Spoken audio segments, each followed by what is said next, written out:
Hello, everyone. This is the Navy Kangaroo. Thanks for joining today. As always, I'm a 100% free team, and this is a 100% Tigers deck. So we're going to get right off. We're going to start right off anyway. And we're going to, with a Sig and also a guaranteed prime. So we're going to do these combos really quick. We got a lot of great stuff to follow. A ton of awesome packs today. You know what? I want to put my big gun in the middle right there. So we'll go ahead and do that. So that's one Sig.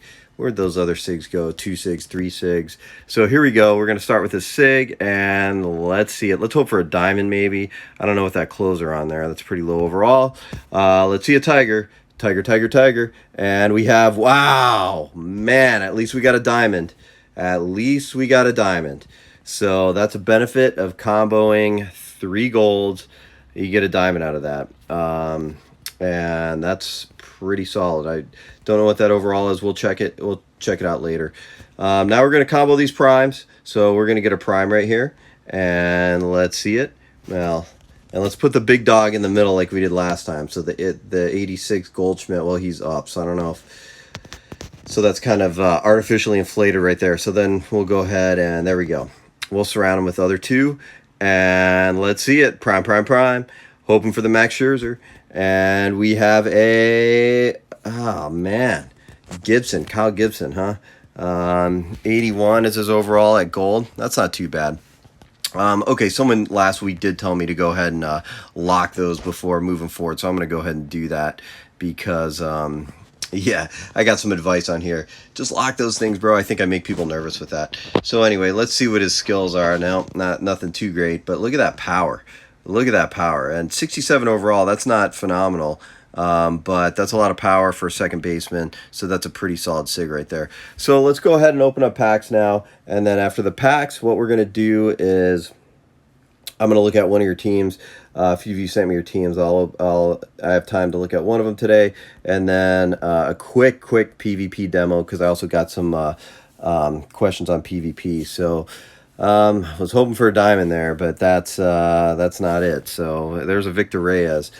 You know, man, I wish the Tigers still have Victor Reyes, but that's okay. And let's open up the rest of these Ultimate Player packs. I thought I had more than 6 this week, but here we go. Let's see, at least there's a lightning bolt. Bam! And we have 1 diamond out of here, and who is this? Let's see what we got here, and it is a...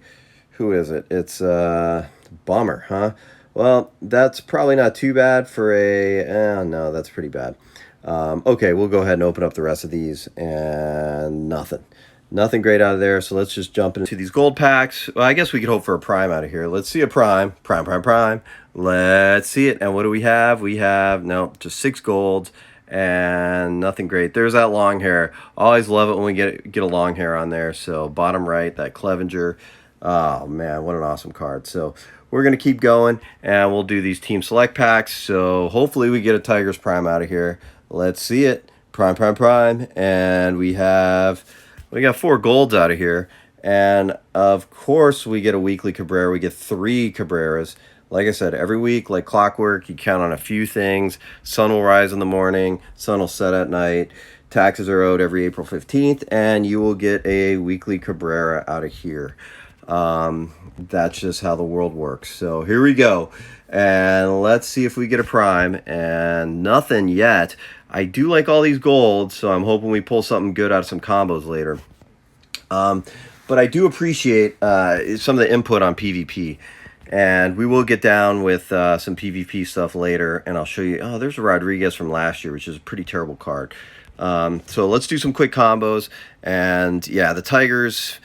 I'll talk about the Tigers just for a second because it's really bothering me. They just are not, they just can't get over the hump. They really need Riley Green back, but I don't even know. You know, they did get Matt Manning back, which I was happy about, but their pitchers are just going down left and right. I don't know what it is. They've had, man, a couple really solid bearded dudes right here. So we're going to go 2 over, and nope, it was 1 over. But we got a beard. So that's a solid beard right there. And at least we got that out of that gold draw. So here we go.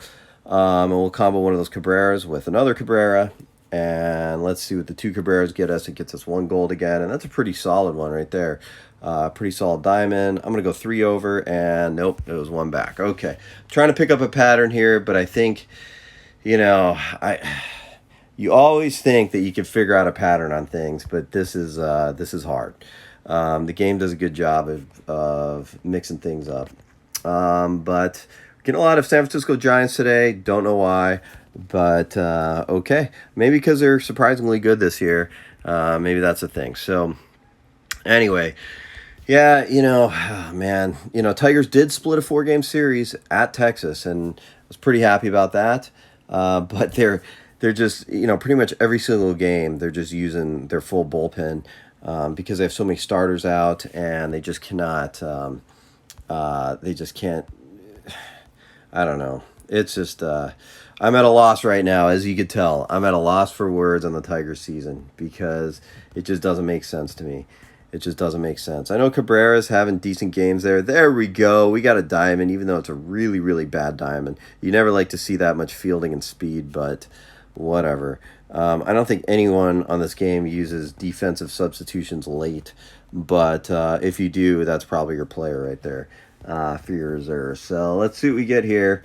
But I do appreciate all the comments. I did get quite shouldn't say quite a few, but a couple on PvP. Some folks venting their frustrations on it, and I get it. People don't throw strikes a lot, and it makes it tough. So I'll kind of show you something with a demo later. Maybe it'll help. Maybe it won't. It'll be a really quick demo, so it'll be a good use of everyone's time. And bam, there we go. And that's a good use of our time right there. And we got a prime. We got a prime. Wow. Okay, what do we have? And it is a Houston Astro and a pretty solid one. Is this like a Verlander or something? It is a Verlander. That's a solid prime right there. There we go. And let's see what this diamond is. I'm not even going to slow roll it. I'm just going to open it right up. And there's a Morton. So there we go. Now we're hot. Now we're hot. Let's keep this momentum going. Jeez, I was a little bit worried after those 2 initial packs, but those 2 initial free packs. And we got a vintage. They're even sprinkling in some vintage there. And, of course, we get 3 Mets. It seems like it's always Mets Day on here, so there we go. I'd like to see someone with a Mets deck, because I'm sure you have just like a stacked team, because there we go. There's another DeGrom right there. So anyway, let's keep going. Let's do some final combos. I don't think I have anything else that's worth anyone's time to open. I don't. Well, maybe this last live, because live is always better, right? Except for it's not, because we all know you can't get vintage and you can't get primes. Okay, and now we're just going to, I told you I'd showcase one of your teams, one of the free teams out there, and this is Speedy had sent me this. His team's rolling blunts, and, this is common. I just took a quick peek at this before. No Sigs for pitchers, which makes it very, very tough. And, you got the ace. There's your, at least you have a prime for your ace. One thing I'll say, that break is pretty freaking high. Maybe that's intentional. Maybe that's I don't know what his pitch selection is. Pretty decent stats, but what I'd like to see from him is, because that velocity is really high, and if you're relying on your breaking pitches, your location, bump up that location a little bit, and go ahead and use one of those grade reset tickets for him. But that's good. I like the stamina, and as I'll say later, stamina is very, very important when it comes to PvP, because that's how you win and lose games a lot of times. So, and there we go. There's a bell. That's. But again, look at the development. A lot of fielding, man. Use one of those. Grade or one of those level reset tickets, because you should work on that development right there, because that's a lot of freaking fielding right there. And as much eye as you have, and as little power as you got out of that, you need to boost that thing, because that could be a pretty solid third baseman. And then we'll see this right here. The development, again, a lot of fielding. You don't need that much fielding as can't talk today for a catcher, but I still like this, man. You're off to a good start on this. Okay, we're moving into PvP now, and here's a quick demo. First tip is, if you're the home team, check out their lineup, see where their strong spots are, where they're likely going to swing the most, and go from there. I usually start the first batter off with corner aim, just off the corner with hard stuff, because even if they hit it and it's off the corner, they'll ground out just like that. You really want to try to limit elevated off-speed pitches, and we're going with a high curve here. And this guy's a pretty free swinger, but even if it's out of the zone and it's a high, slow one, it's if they make contact, it's really easy for them to dump it in into the outfield. So that's a pretty easy base hit. So I really try to limit those high ones, the high off-speed pitches. If you're going to throw off-speed, I usually try low off or wide off the plate. And then you just go back to a mixture of, hard stuff in the corners. The two-seam fastball is a very, very effective pitch. Very effective. Because if they're geared up for the fastball, if you've shown them the fastball, the four-seamer, you throw the two, it's got that little bit of an outside curve. And it's really, really effective, especially away from the batter. But even on the inside, if you have to throw a strike, that's a good one because it fools a hitter. They think it's a fastball. It doesn't really have that same break if they're even judging break. And so they'll swing and they'll miss it. It's hard to make good contact with that unless, of course, they have the Babe Ruths or the Mickey Mantles.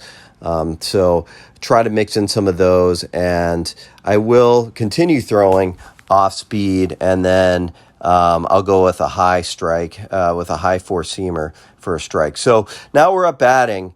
This is the most important part right here. Your goal, you got to get 12 pitches, and it's easy to get 12 pitches, but make them throw 12 pitches in the first inning. Even if they have high stamina, just make them throw a lot of pitches. It's going to pay off later because even if they just get a little bit tired, those corner pitches where they're trying to paint them will be less accurate. So 1-2 counts. A lot of people make mistakes and swing there, trying to protect the plate. Just don't swing on 1-2 counts. Make them throw the third strike. It's okay to strike out looking, especially in the first inning. It's okay to strike out looking. Now I know because he was close that last time. I figured he was going to throw something off speed there, so I just went ahead and swung. Often I'll still take that pitch and end up, probably striking out looking there, but that's okay. And again, a lot of people, once they get a runner on base, they're going to be a free swinger. But I really, really, really just want this guy to get his pitch count elevated. So I am okay striking out looking here. I know it's kind of counterintuitive, right? I got a base runner, one of my big sluggers up, but that's why you set your lineup the way you do. You put your most heaviest hitters.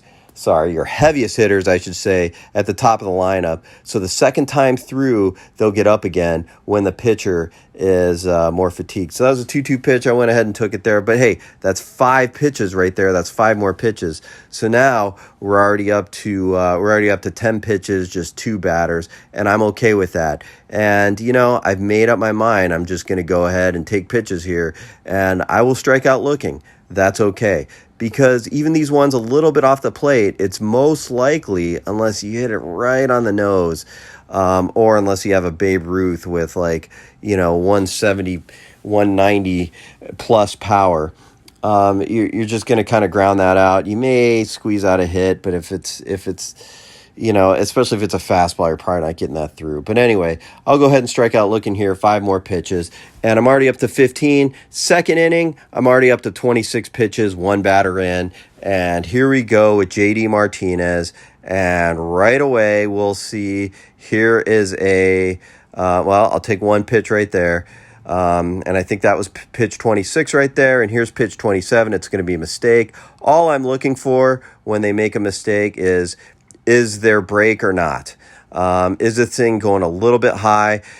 Because the target is going to be the center of the plate, and if it starts deviating from that a little bit, then it's going to be off speed. But if it doesn't, you could usually determine that and just go ahead, full swing, pull hit, and crank that thing over the fence. Now I know he's a rundown. They're more likely to throw strikes, and it doesn't matter, so I'm just swinging away.